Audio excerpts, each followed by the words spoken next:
Hello friends, welcome to HP spoken English classes. आज हम लोग इस वीडियो में पढ़ने वाले हैं imperative sentence. Sir imperative sentence में क्या पढ़ने वाले थे? इंपरेटिव सेंटेंस में हम लोग पढ़ने वाले हैं एक्टिव एंड पैसिव वॉइस। तो जैसे कि फॉर एग्जांपल समझ लीजिए कि आपको अगर कोई पूछ देता है या कहीं किसी किताब में क्वेश्चन दे देता है, एग्जाम में क्वेश्चन दे देता है कि गो का पैसिव वॉइस बताइए, तो आपने तो सुना होगा कि बिना ऑब्जेक्ट का कोई भी सेंटेंस हो बिना ऑब्जेक्ट का तो पैसिव वॉइस बनता नहीं है। सर इसमें डायरेक्ट वर्ब आ गया, इसमें सब्जेक्ट भी नहीं है ऑब्जेक्ट भी नहीं है, तो कैसे बनेगा? इसका इंपरेटिव सेंटेंस आज हम लोग वीडियो में पढ़ने वाले हैं। वो भी देखिए बिल्कुल 1 बाय 1 करके पूरा जितना इंपरेटिव सेंटेंस बनते हैं। मैं चाहूँगा पहले कि आप मेरे चैनल पर नए हैं तो मेरे चैनल को सब्सक्राइब कीजिए, वीडियो को लाइक कीजिए, ज़्यादा से शेयर कीजिए। चलिए देखते हैं। दिया है पहला सेंटेंस कि बोला है गो का पैसिव वॉइस बताइए सर। रन अवे, सर गो मैंने जाओ होता है, इसका पैसिव रन अवे भाग जाओ, कैसे बनेगा? डू इट, इसे करो। ईट फूड, खाना खाओ, इसका पैसिव वॉइस कैसे बनेगा सर? देखिए मैं इंपरेटिव सेंटेंस का पैसिव वॉइस बनाने का 2 तरीका बताऊंगा। 2 तरीकों से बनेगा, दोनों का दोनों 100% एक्यूरेट रूल है और दोनों का दोनों सही होगा। तो देखिए पहले हम साधारण रूल आपको बता रहा हूं। अगर दिया है कि जाओ, ऐसा लग रहा है कि कोई परमिशन दे रहा है, अपने से छोटे को कोई परमिशन दे रहा है, या कोई पोस्ट में बड़ा हो, एज में भले ही छोटा हो, पोस्ट पर बड़ा हो और अपने छोट पोस्ट वाले को परमिशन दे रहा है जाओ, या माता पिता है बच्चे को जो बोल रहे हैं कि स्कूल जाओ, पढ़ने जाओ, खेलने जाओ, कूद जाओ, जो भी है कूदने जाओ, मतलब कुछ भी, अगर ऐसा कुछ परमिशन दे रहे हैं तो परमिशन जाने के लिए आज्ञा है, तो वहाँ पे हम कैसे बनाते हैं? तो आज्ञा के लिए देखिए, अगर आज्ञा वाले सेंटेंस रहते हैं तो उसके लिए हमें करना पड़ता है यू आर आर्डर्ड टू करके वाक्यांश यानी कि रेस्ट ऑफ सेंटेंस बोलते हैं। वाक्यांश जो भी वाक्य बचता है उसे ऐड कर देते हैं। जैसे बोला गया है जाओ, गो है, गो का इंपरेटिव सेंटेंस क्या होता है? तो गो का पैसिव वॉइस आपका होगा, हमें लिखना है यू आर आर्डर्ड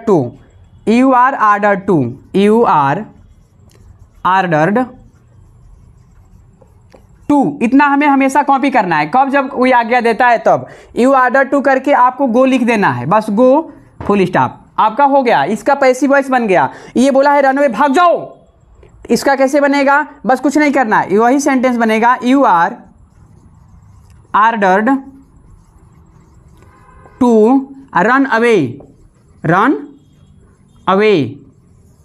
नेक्स्ट सेंटेंस आपका दिया है डू इट, इसे करो, इसका कैसे बनेगा? तो बनेगा यू आर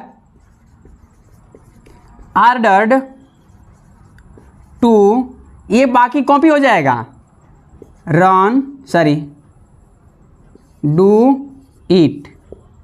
डू इट। ये सेंटेंस दिया है ईट फूड, खाना खाओ भाई, you are ordered to eat food.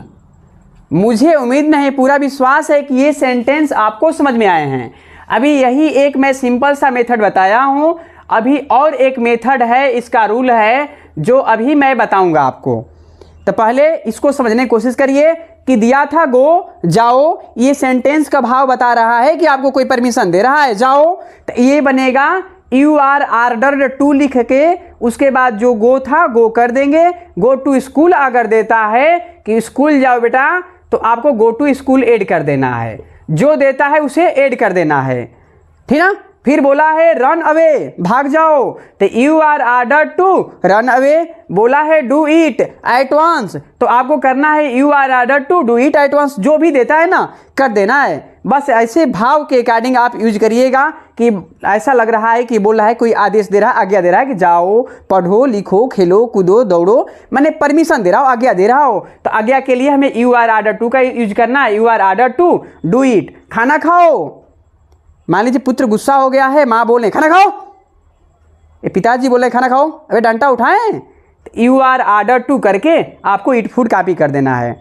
मुझे उम्मीद नहीं, पूरा विश्वास है कि आपको समझ में आया है। चलिए देखते हैं नेक्स्ट सेंटेंस।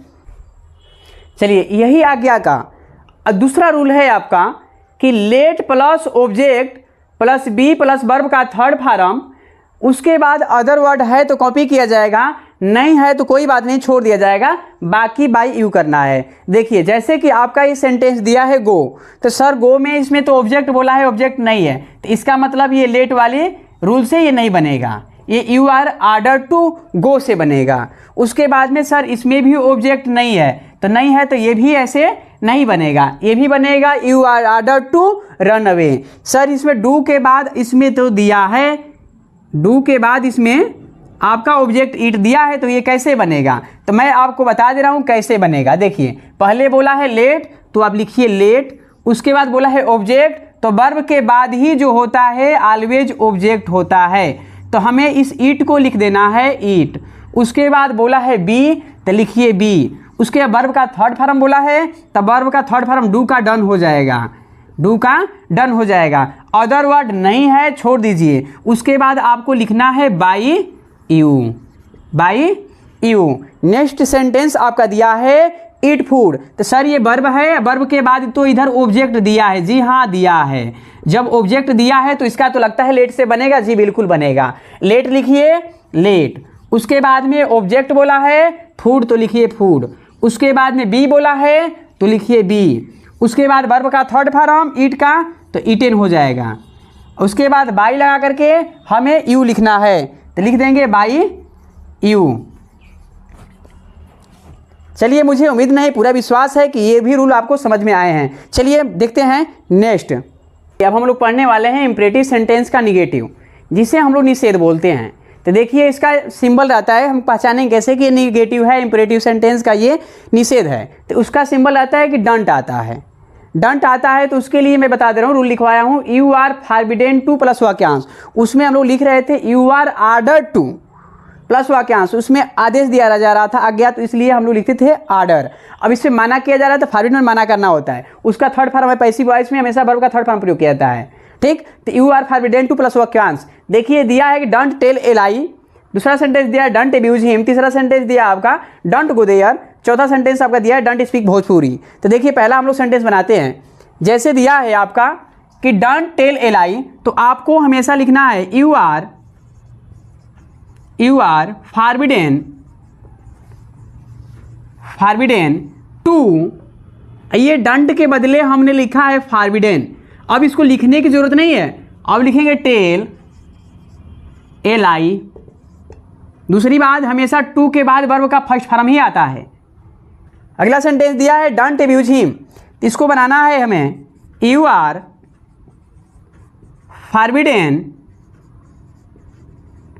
फॉरबिडेन टू, फिर डंट को नहीं लिखना है, इसी के बदले हमने लिखा है फॉरबिडेन, और लिखना है अब्यूज हिम।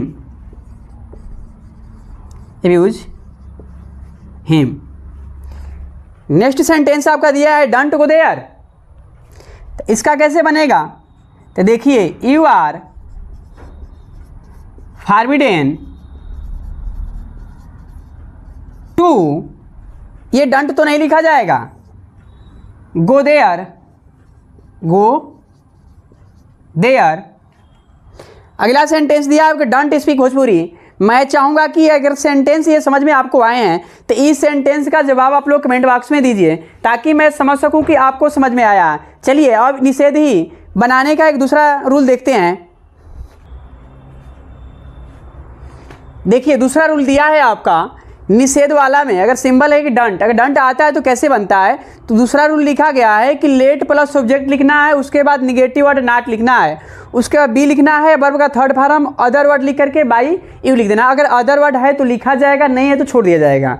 जैसे कि पहला सेंटेंस आपका दिया है डंट टेल एलाई, तो डंट टेल एलाई मेरे भाई ये डंट आ गया, तो हमने इसका मतलब समझ लिया कि ये निषेध है, यानी कोई मना कर रहा है कि झूठ मत बोलो, ये मना कर रहा है कि झूठ मत बोलो। तो हमने तो यू आर फॉरबिडेन और टेल एलाई तो बना ही लिया, अब इस पर बनाते हम लोग। तो लेट हो गया, उसके बाद में हमने देखा कि इसमें ऑब्जेक्ट है एलाई, टेल के बाद ऑब्जेक्ट, टेल चूंकि वर्ब है, वर्ब के बाद ऑब्जेक्ट एलाई दिया है तो हमने लिख दिया एलाई। उसके बाद में आपका बोला है कि नॉट लिखना है, तो नॉट भी लिख डाले। उसके बाद बी बोला है तो बी भी लिख डालिए, इतना बोला है। उसके बाद बोला है कि वर्ब का थर्ड फॉर्म यानी कि टेल का थर्ड फॉर्म क्या होता है? तो टोल्ड होता है। उसके बाद में अदर वर्ड तो है नहीं, तो बाई यू लिख डालेंगे, बाई यू। नेक्स्ट सेंटेंस आपका दिया है कि don't abuse him, don't abuse him दिया है, तो बाबू हमने देखा डंट है, इसका मतलब कोई माना कर रहा है, तो हमें तो डंट लिखने की जरूरत नहीं है। क्या लिखेंगे? लेट, लेट वाली सेंटेंस बना रहे हैं तो लिखेंगे लेट। उसके बाद में लिखेंगे हम लोग ऑब्जेक्ट बोला है ना तो हिम, उसके बाद में बोला है नॉट तो लिखेंगे नॉट, उसके बाद बोला है कि बी लिखना है तो बी लिखेंगे, फिर बोला है कि वर्ब का थर्ड फॉर्म अब्यूज का अब्यूज हो जाएगा। अब बाई लगा करके हमें अदरवर्ड है नहीं तो यू लिख डालेंगे। सर एक मेरे मन में सवाल उठ रहा है कि सर आप बाई यू कहाँ से लिख रहे हैं, बाई यू तो है नहीं। तो इंपरेटिव वाक्य का कर्ता यू होता है जो ऑलवेज छिपा होता है, तो उसी इंपरेटिव वाक्य का कर्ता जो यू छिपा होता है उसे ही हम लोग लिखते हैं बाई यू। चलिए नेक्स्ट सेंटेंस आपका दिया है कि डोंट गो देयर, वहाँ मत जाओ। तो सर ये क्या बनेगा, बिल्कुल नहीं बनेगा, क्योंकि गो के बाद ये आपका जो देयर है ना, ये गो के बाद जो आपका ये देयर है, ये देयर एक एडवर्ब ऑफ प्लेस है। तो एडवर्ब ऑफ प्लेस है यानी कि ऑब्जेक्ट नहीं है, तो इसका ये नहीं बनेगा। बनेगा कैसे, तो you are forbidden to go there बनेगा। ये बनेगा you are forbidden to go there, यानी कि ये लेट वाले सेंटेंस से नहीं बनेगा। तो मुझे उम्मीद नहीं, पूरा विश्वास है कि दो सेंटेंस आपको समझ में आए हैं। अगर ये दो सेंटेंस आपको समझ में आए हैं तो ये जो चौथा सेंटेंस दिया है डोंट स्पीक भोजपुरी, इस सेंटेंस का भी जवाब आप लोग कमेंट बॉक्स में दीजिए ताकि मैं समझ सकूं कि आपको समझ में आया है। चलिए अब देखते हैं नेक्स्ट। चलिए अब देखते हैं इंपरेटिव का थर्ड रूल। इसमें अगर सलाह देता है या सुझाव देता है तो ये कैसे बनता है। देखिए इसका रूल मैं बता दे रहा हूं कि दिया है you are advised to plus वाक्यांश। कोई भी सलाह देता है, सुझाव देता है तो हमें कुछ नहीं करना है, बस लिखना है यू आर एडवाइज्ड टू करके जो भी बोला है ना उसे कॉपी कर दे, कुछ भी बोला है उसे कॉपी कर देना है। फॉर एग्जाम्पल देखिए बोला है कि take a medicine in time, दवा समय से लीजिए। डॉक्टर कभी भी मरीज को हमेशा सलाह ही देगा, आर्डर केवल कंपाउंडर को देगा, बाकी कभी भी वो मरीज को सलाह ही देगा। तो जब भी अगर सेंटेंस आता है डॉक्टर साहब की तो हमें समझ लेना चाहिए कि ये सलाह दे रहे हैं। तो करना पड़ेगा आपको यू आर एडवाइज्ड टू, बाकी जो भी सेंटेंस बोला गया है कॉपी कर देना है। Take medicine in time. Next sentence आपका दिया है रेस्पेक्ट योर एल्डर्स। तो ये कैसे बनेगा, सब एक ही रूल पे बनेगा। यू आर एडवाइज्ड टू, बाकी जो भी सेंटेंस है कॉपी कर देना है। Respect your elders. नेक्स्ट आपका सेंटेंस दिया है कि ओबे योर पेरेंट्स, अपने माता पिता की आज्ञा का पालन करो पुत्र। अगर ऐसा सेंटेंस देता है आपको करना क्या है, यू आर एडवाइज्ड टू, पूरा सेंटेंस उतार देना है, ओबे योर पेरेंट्स। नेक्स्ट सेंटेंस आपका दिया है wash your hands before eating, खाने से पहले अपने हाथों को धो लो। तो इस सेंटेंस का जवाब आप लोग कमेंट बॉक्स में दीजिए ताकि मैं समझ सकूं कि आपको समझ में आया है। चलिए अब इसका दूसरा रूल देखते हैं। ये सुझाव सलाह का दूसरा रूल है कि कैसे बनेगा। एक तो हम लोग बनाएं कि you are advised to plus वाक्यांश, ये दूसरा रूल है। देखिए कैसे बनता है, लेट वाली रूल है। जैसे बोला है कि लेट प्लस ऑब्जेक्ट लिखना है, रूल है कि लेट लिखने के बाद को ऑब्जेक्ट लिखना है, उसके बी लिखना है, वर्ब का थर्ड फॉर्म, अदर वर्ड है तो लिखना है, नहीं है तो छोड़ देना है, बाई यू लिखना है। तो जैसे कि देखिए आपका सेंटेंस दिया है, वही सेंटेंस दिया है take a medicine in time. तो मेरे बाबू इधर देखो ये वर्ब है ना, अब वर्ब के बाद ये जो है कि ऑब्जेक्ट है, तो हमें लिखना है पहले लेट, और लेट के बाद आपको ऑब्जेक्ट बोला है तो लिखेंगे ए मेडिसिन, ए मेडिसिन। उसके बाद बोला है कि बी लिखना है तो बी लिखेंगे, वर्ब का थर्ड फॉर्म बोला है तो टेक का टेके लिखेंगे।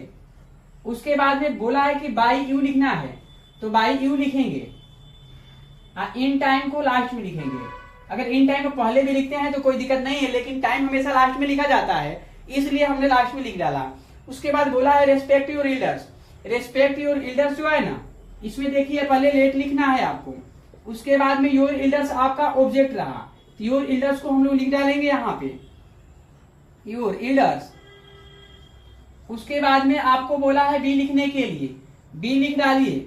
उसके बाद में रेस्पेक्ट का थर्ड फॉर्म रेस्पेक्टेड लिखना है, रेस्पेक्टेड। उसके बाद बाई लगा करके आपको यू लिख डालना है, लिख डालिए यू। नेक्स्ट सेंटेंस आपका दिया है ओबे योर पेरेंट्स। बाबू ये कैसे बनेगा, तो आपको हमेशा लेट लिखना है, उसके बाद आपको ऑब्जेक्ट लिखना है।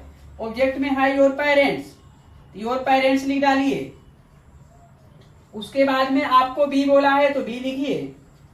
उसके बाद बोला है वर्ब का थर्ड फॉर्म ओबे का ओबेड लिखिएगा। उसके बाद बाई लगा करके यू लिखिए। ये नेक्स्ट सेंटेंस चौथा जो दिया है wash your hands before reading, मैं चाहूंगा कि इस सेंटेंस का जवाब आप लोग कमेंट बॉक्स में दीजिए ताकि मैं समझ सकूं कि आपको समझ में आया है। चलिए देखते हैं इसका नेक्स्ट रूल। चलिए अब हम लोग पढ़ने वाले हैं इस वीडियो में निवेदन या प्रार्थना, यानी कि इस इंपरेटिव सेंटेंस को जो पढ़ने वाले हैं हम लोग, इसमें कोई ना कोई ऐसा होगा जो निवेदन करता होगा, प्रार्थना करता होगा। तो निवेदन वाली वाक्य को हम लोग कैसे बनाते हैं, तो देखिए उसका पहले सिंपल जान लीजिए। अगर किसी भी सेंटेंस में प्लीज आता है, इसका मतलब वो आपसे निवेदन कर रहा है, किसी न किसी से निवेदन कर रहा है। सर आता है, मैडम आता है, माय लॉर्ड आता है, योर ऑनर आता है, या योर हाईनेस आता है, या योर मैजेस्टी आता है, या काइंडली। ये 8 है, इन 8 में से कोई आता है, इसका मतलब समझ लीजिए कोई किसी से निवेदन या प्रार्थना कर जरूर रहा है। आज अगर निवेदन या प्रार्थना कर रहा है तो उसके लिए रूल क्या होता है, उसके लिए रूल होता है you are requested to plus वाक्यांश। जैसे कि आप आज्ञा, निवेदन, निषेध, ये जो कुछ भी पढ़ते हुए अभी आए हैं, सेम प्रोसेस वही है। जैसे कि ओ बना है ठीक उसी तरह से ए बनेगा। फर्क सिर्फ इतना होता है कि निगेटिव जो पढ़े हैं निषेध वाली वाक्य, उसमें आप डंट को हटा देते हैं। ठीक उसी तरह से सेम प्रोसेस है। इन 8 में से कोई आता है उसको हटा करके बाकी हमें ऐड कर देना है। जैसे कि पहला सेंटेंस दिया है आपका, प्लीज हेल्प द पुअर, कृपा करके गरीबों का दया कीजिए। ठीक, अगर ऐसा कुछ देता है तो देखिए कैसे बनेगा। ये बनता है आपका यू आर रिक्वेस्टेड टू, उसके बाद ये प्लीज जो है इसी के बदले हम रिक्वेस्टेड लिखे हैं। अब इसको लिखने की जरूरत नहीं है, बाकी जो सेंटेंस है उसे कॉपी कर देना है। Help the poor, help the poor. Next sentence आपका दिया है please save me. Please save me, आपको प्लीज देखने को मिला ना, जब प्लीज देखने को मिला तो कुछ नहीं सोचना है आपको करना है यू आर रिक्वेस्टेड टू करके बाकी जो भी है कॉपी कर देना है सेव मी। नेक्स्ट सेंटेंस आपका दिया है काइंडली लिव मी, दया करके मुझे छोड़ दीजिए। तो आपको काइंडली देखने को मिला ना, ये काइंडली यहाँ पे है, तो आपको करना क्या है, आपको खुद हम ये 2 सेंटेंसों के माध्यम से बता दिया हूं। इस सेंटेंस का जवाब आप कमेंट बॉक्स में दीजिएगा। फिर मिला है please give me, please give your pen, फिर इसमें प्लीज आपको मिला ना, जब प्लीज मिला, काइंडली मिला, सर मिला, मैडम मिला, माय लॉर्ड मिला, योर हाइनेस मिला, योर मैजेस्टी मिला, जो भी मिलता है योर ऑनर मिलता है। इन 8 में से कोई मिलता है उसको छोड़ देना है। उसको छोड़ने के बाद लिखना है यू आर रिक्वेस्टेड टू, बाकी जो भी सेंटेंस है उसे कॉपी कर देना है। तो चलिए, मुझे उम्मीद नहीं पूरा विश्वास है कि आपको समझ में आए हैं। अगर ये समझ में सेंटेंस आपको आए हैं तो आप मेरे चैनल पर नए हैं तो मेरे वीडियो को लाइक कीजिए, मेरे चैनल को सब्सक्राइब कीजिए, ज्यादा से ज्यादा शेयर कीजिए। चलिए मिलते हैं फिर नेक्स्ट वीडियो में।